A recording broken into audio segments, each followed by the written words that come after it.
Hello అండి, అందరికీ నమస్కారం. ఈరోజు మళ్ళీ ఓ మంచి కథతో మీ ముందుకు వచ్చేసాను.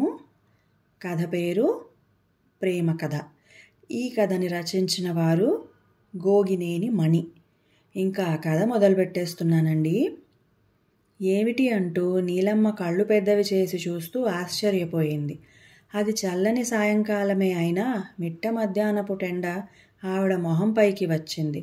కందగడ్డల ఎర్రబారిన మొహంతో నిజమేనా అంది మళ్ళీ.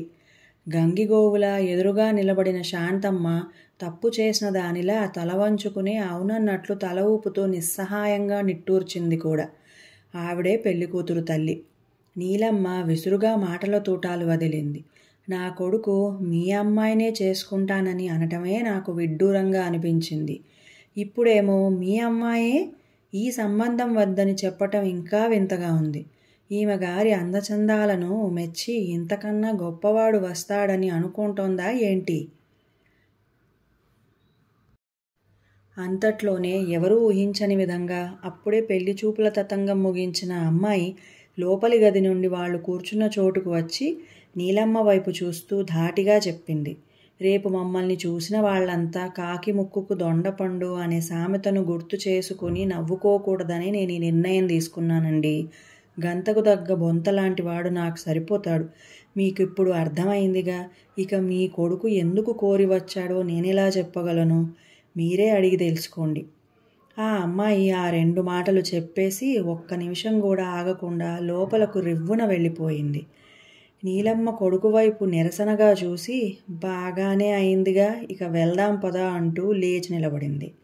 అతను తల్లితో ఒక్క నిమిషం ఉండమ్మా అంటూ ఆ అమ్మాయి వెళ్ళిపోయిన గదివైపుగా వెళ్ళి 2 నిమిషాల్లో తిరిగి వచ్చాడు.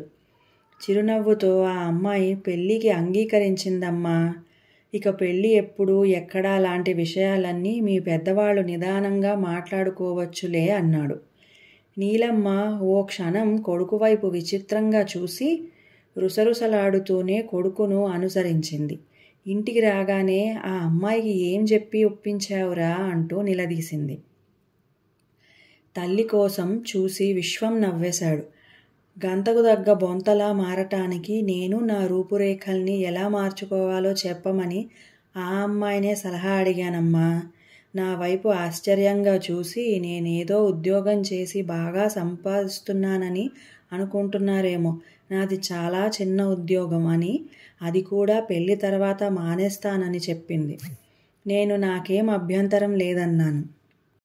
ఉద్యోగం చేయటం మానటం అనేది పూర్తిగా తన ఇష్టమేనని చెప్పేశాను. అప్పుడు ఆ అమ్మాయి సరేనంది. అసలు ఆ అమ్మాయి అంటే అంత మోజు ఎందుకు వచ్చిందో అది చెప్పు అంటూ మళ్ళీ రెట్టించింది నీలమ్మ. ప్రేమ అంతే అనేసి ఊరుకున్నాడు. ఆవిడకు చిర్రెత్తుకొచ్చినా చేసేదేం లేక మిన్నకుండిపోయింది. అవతల పెళ్లికూతురు కాదంబరి తల్లిదండ్రులకు కూతురి పెళ్లి విషయం వింతగానే ఉంది. మీ అమ్మాయిని చూడ్డానికి వస్తున్నామని మధ్యాహ్నం కబురు పంపి సాయంకాలం వచ్చారు తల్లి కొడుకు. వాళ్ళు తమకి 2 వీధుల అవతల ఉంటున్న వాళ్లేనని వీళ్ళకి అప్పుడే తెలిసింది. తాము పిల్లకి కట్న కానుకలంటూ ఏమీ ఇవ్వలేరు. పిల్ల రూపురేఖలు చాలా సాదాసీదగా ఉంటాయి. చదువు సంధ్యలు ఎన్నదగినవేం గావు. ఏదో షాపులో పనిచేస్తోంది. పెళ్లి కావటం కష్టమేనని అభిప్రాయంతో ఉన్న పిల్ల తల్లిదండ్రులకు ఇలా ఎదురు సంబంధం వెతుక్కుంటూ రావడం విడ్డూరంగానే అనిపించింది. వయసు మళ్ళిన వాడెవరో అయి ఉంటాడు. పిల్లని చూడ్డానికి వచ్చినప్పుడు కట్నం ఇవ్వలేని తమ స్థితిగతులు తెలుసుకొని వాళ్లే వెనక్కి వెళ్ళిపోతారని వాళ్ళు ఊహించారు. అయితే వాళ్ళ అంచనాకి భిన్నంగా అబ్బాయి చిన్నవాడు, అందంగా ఉన్నాడు, మంచి ఉద్యోగము ఉందని తెలిసి మరీ ఆశ్చర్యపోయారు. పెళ్లి జరిగిపోయింది. ఓ మనిషిగా మీకెన్ని స్టార్స్? విశ్వం సరదాగా హుషారుగా ఉన్నాడు పెళ్లిలో.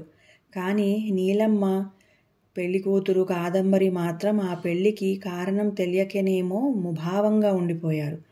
విశ్వం వాళ్ల ఉదాసీనతను గుర్తించాడు కానీ తను చేయగలిగిందేమీ లేదన్నట్లు మౌనంగానే ఉండిపోయాడు.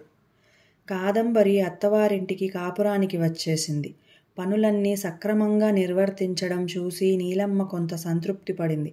తనకి ఆరోగ్యం సరిగ్గా లేనందువలనే ఇలాంటి పనిమంతురాలైన అమ్మాయి అయితే బాగుంటుందని కొడుకు అనుకున్నాడేమోనని పెళ్లికి కారణం అదే అయ్యుంటుందని ఊహించింది. అయితే అది నిజం కాదని ఆమెకు తొందరలోనే తెలిసి వచ్చింది. పోరాట పాత్రలకి సై. ఒకరోజు పెరట్లో నుండి నీళ్ల బిందెతో లోపలికి వస్తూ గడప తగిలి కాదంబరి బోర్లా పడిపోయింది. దాంతో బెడ్ రెస్ట్ తీసుకోవాల్సిన అవసరం ఏర్పడింది. ఏం చేయాలా, ఎవరిని సాయానికి పిలవాలా అని ఆలోచనలు చేస్తున్న నీలమ్మకు అంతా తను చూసుకోగలనని భరోసా ఇచ్చాడు విశ్వం. కానీ ఆవిడకు నమ్మకం కుదరక నీ వల్ల ఏమవుతుందిరా అంది.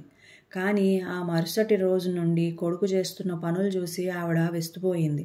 తెల్లవారుజామునే లేచి ఇంటి పనులు, తల్లి సలహాలతో వంట పనులు పూర్తి చేయడమే కాక కాదంబరికి చేయవలసిన పనులు చక్కగా చేసేస్తున్నాడు. ఒళ్ళు తోడవడం దగ్గర నుంచి భోజనం చేయించడం వరకు కొడుకు చేయడం చూసి నీలమ్మ ఇలాంటి చాకిరీ చేయాల్సి వచ్చిందేమిట్రా అంటూ నిట్టూరిస్తే, విశ్వం బావుందమ్మా, రోజూ మనల్ని కూర్చోబెట్టి అన్ని పనులు చక్కబెట్టే కాదంబరి కొన్నాళ్ళు మంచం మీద ఉండాల్సి వస్తే ఈ మాత్రం చేయడం కూడా గొప్పేనా అన్నాడు. ఆ సమాధానం నీలమ్మకే కాదు కాదంబరికి విచిత్రంగానే అనిపించింది. ఇప్పుడు ఇంట్లో వాళ్ళు ముగ్గురే కాకుండా ఇంకో చిన్న పిల్లాడు ఉన్నాడు. ఆ పిల్లాడి పనులన్నీ మంచం మీద నుండే కాదంబరి చెబుతుంటే విశ్వమే తల్లి సాయంతో చేసేస్తున్నాడు. ఆ మధ్య విశ్వం పిలుపుతో ఆ ఇంటి అల్లుడు కాంతారావు వీళ్ళింటికి వచ్చాడు. 5-6 ఏళ్ల క్రితం విశ్వం అక్కయ్య యాక్సిడెంట్లో చనిపోయింది. కాంతారావుకి మళ్ళీ పెళ్లి చేయాలని అతని పెద్దవాళ్ళు ప్రయత్నాలు చేస్తుంటే చాలా సంబంధాలు అతని 3 ఏళ్ల కొడుకును చూసి వెనక్కిపోయాయట. ఈ విషయం తెలిసిన విశ్వం అతనిని ఓసారి పిల్లాడిని తీసుకురమ్మని పిలవడం జరిగింది. అతను వచ్చిన రోజున నీలమ్మ ఎవరో దగ్గరి బంధువులను పిలిపించి ఆ పిల్లాడి పేరున వాళ్ళకున్న పొలంలో ఎంత పెడతారు, పోషణ వివరాలు లాంటివన్నీ మాట్లాడుతుంటే కాదంబరి వాళ్ళ దగ్గరకు వచ్చి ముడుచుకుపోయి కూర్చున్న ఆ చిన్నపిల్లవాడిని తీసుకొని లోపలికి వెళ్ళబోయింది. నీలమ్మ కాదంబరితో ఏ విషయము తేలకుండానే ఇంట్లోకి తీసుకెళ్తున్నావెందుకు అని నిలదీసింది. వీడికి ఈ వయసులో కావాల్సింది అమ్మలాలన మాత్రమే, అదే నేను ఇవ్వగలను. ఇక ఆస్తిపాస్తుల వ్యవహారం మీ పెద్దవాళ్ళు చూసుకోండి, దానితో నాకేం సంబంధం లేదు. పిల్లాడు పెద్దయ్యాక స్వతంత్రంగా బతకగలిగేలా చదువు సంధ్యల బాధ్యత చూసుకుంటే సరిపోతుంది అని కాదంబరి చెప్పేసింది. కాంతారావు వెంటనే లేచి నిలబడి, నా పిల్లాడికో బంధం ఏర్పడింది, వాడి గురించి నాకింక దిగుల్లేదు. ఇక పొలం ఎంత ఏమిటి అనే విషయాలు పెద్దలు ఎలా అంటే అలానే చేస్తాను, కాదనేం లేదు అంటూ వెళ్ళిపోయాడు. అలా వాడి పెంపకం కాదంబరి చేతుల్లోకి వచ్చేసింది. ఆ రోజు గదిలో కూర్చున్న తల్లి దగ్గరకు వచ్చి విశ్వం హుషారుగా చెప్పాడు, అమ్మా, రోజులాగే బుజ్జిని అత్త దగ్గర కూర్చో, నిద్ర వస్తే పక్కనే పడుకో అని చెబుతుంటే వాడు ఏమన్నాడో తెలుసా? అత్త కాదు అమ్మ అని అన్నాడు. నీలమ్మ కొడుకు వైపు అవునా అంటూ ఆశ్చర్యంగా చూసింది. ఆ తర్వాత మెల్లగా అంది, రక్త సంబంధం ఉన్న నాకంటే ఏ బంధం లేకపోయినా కాదంబరి వాడిని అమ్మలాగే ఆదరంగా చూస్తోంది. నాకదే ఆశ్చర్యంగా ఆనందంగా ఉందిరా. విశ్వం చిరునవ్వుతో, నేనందుకే బావని పిల్లాడిని తీసుకురమ్మని పిలిచాను, ఇలాగే జరుగుతుందని నేను ఊహించాలే అన్నాడు. నువ్వు ముందే అలా ఎందుకు అనుకున్నావురా అంటూనే కొడుకువైపు నిశితంగా చూసి, ప్రేమ అని చెప్పి ఊరుకుంటావు గాని ఏదో కథ ఉందనిపిస్తోంది, అది చెప్పు అంది మళ్ళీ. కొడుకు చేయి పట్టుకుని లాగి తన పక్కన కూర్చోబెట్టుకుని చెప్పు అంది. సరే చెబుతాలే అంటూ విశ్వం మొదలుపెట్టాడు. ఒకరోజు నా స్నేహితుడిని కలవటానికి వెళ్ళి తిరిగి వస్తూ ఓ పార్కులో కాసేపు విశ్రాంతిగా కూర్చుందామని ఓ సిమెంట్ బెంచి మీద చూసుకుని కూర్చున్నాను. సరిగ్గా ఆ బెంచికి అటువైపు 3 అమ్మాయిలు కూర్చున్నారు. ఇటువైపు నేనొక్కడినే ఖాళీగా కూర్చోవటం వలన కాబోలు వాళ్ళ మాటలన్నీ నా చెవినబడ్డాయి. వాళ్ళ మాటల్ని బట్టి నాకు అర్థమైందేంటంటే వాళ్ళు 3 ఒకే చోట ఉద్యోగం చేస్తున్నారు. ఆ రోజు వారానికోసారిగా వాళ్ళ ఓనర్ ఇచ్చే జీతం డబ్బుని, ఆ రోజుకి సెలవును తీసుకుని మరో చోట ఇంకో మంచి ఉద్యోగానికి ఇంటర్వ్యూకి వెళ్ళాలని అనుకున్నారు. వాళ్ళు వస్తున్న దారిలో ఒక వారన తుప్పలో పడి ఉన్న ఒక ఆవిడను చూశారు. మొహం నిండా రక్తచారికలతో కొన ఊపిరితో మూలుగుతున్న ఆవిడను చూసిన వాళ్లకు ఏం చేయాలో పాలుపోలేదు. 2 అమ్మాయిలు వాళ్ల పని మీద వాళ్ళు వెళ్ళిపోతే ఒక అమ్మాయి మాత్రం తను వాళ్లతో రాలేనని చెప్పి ఆవిడను ఒక ఆటో అతని సాయంతో హాస్పిటల్కు తీసుకెళ్లి చేర్చింది. తన దగ్గరున్న డబ్బుతో మందులు కొనిచ్చి ఆమెకు మెలకువ వచ్చాక నంబర్ తెలుసుకుని వాళ్లకు కబురు చేస్తామని హాస్పిటల్ వాళ్ళు తెలియజేశాక వచ్చేసి అక్కడ కూర్చుంది. చేతిలో ఉన్నదంతా ఖర్చు చేసి వాళ్ళ దగ్గర నుండి వసూలు చేసుకోకుండా వచ్చేశావు. ఈ వారం అంతా ఎలా అని ఓ అమ్మాయి అడిగితే, ఏదోలా జరుగుతుంది లేదు, డబ్బుదేముంది, వచ్చే వారం మళ్ళీ అందుతుందిగా పెద్దావిడ. అందులోనూ తన ఊరి మనిషి అలా పడి ఉంటే ఎలా వదిలేసి వెళ్ళగలను అని చెప్పింది ఆ అమ్మాయి. మన ఊరి మనిషి కాకపోతే వదిలేయొచ్చా అనే ప్రశ్న వచ్చింది. అప్పుడు మన రాష్ట్రానికి చెందిన వారేగా అనుకుంటా అంది జవాబుగా.